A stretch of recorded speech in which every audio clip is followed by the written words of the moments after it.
निधि झा और यश कुमार मिश्रा के सगाई के बाद आप सभी उनके शादी के बारे में जानना जरूर चाहते होंगे कि दोनों शादी कब कर रहे हैं, किस डेट को उनकी शादी होगी।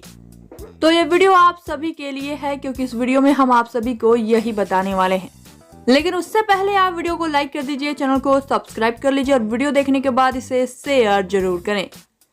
जैसा कि आप सभी को पता ही है कि निधि और यश ने 13 फरवरी को सगाई रचाई और एकदम से तस्वीरें और वीडियो पोस्ट कर सबको चौंका दिया। और सबसे बड़ी बात यह है कि इनकी सगाई में कोई भी इंडस्ट्री से गया ही नहीं था, या यूं कहें कि दोनों ने इंडस्ट्री से किसी को बुलाया ही नहीं था। इन्होंने केवल अपने परिवार वालों और रिश्तेदारों के बीच सगाई की और बहुत ही सादगी के साथ सारी रस्में हुई। लेकिन हम आप सभी को ये बात बता दें कि ऐसा इनकी शादी में नहीं होगा। बड़े ही भव्य तरीके से दोनों शादी करेंगे और भोजपुरी इंडस्ट्री के सारे सितारों को आमंत्रित करेंगे। बस इतना ही नहीं, शादी के बाद दोनों रिसेप्शन पार्टी भी रखेंगे जिसमें सभी जमकर नाचेंगे, गाएंगे और रंग जमाएंगे।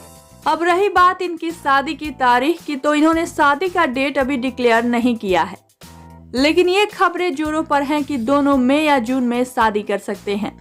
खबरें तो ये भी हैं कि दोनों डेस्टिनेशन वेडिंग भी कर सकते हैं, यानी कि विकी और कैटरीना की तरह दोनों जयपुर में शादी कर सकते हैं।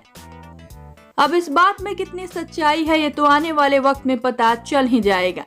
वेल, आप सभी कितने ज्यादा एक्साइटेड हैं इनकी शादी को लेकर, बताइए अपनी राय नीचे कमेंट बॉक्स में। और वीडियो पसंद आया हो तो इसे लाइक करें, शेयर करें और चैनल को सब्सक्राइब जरूर करें।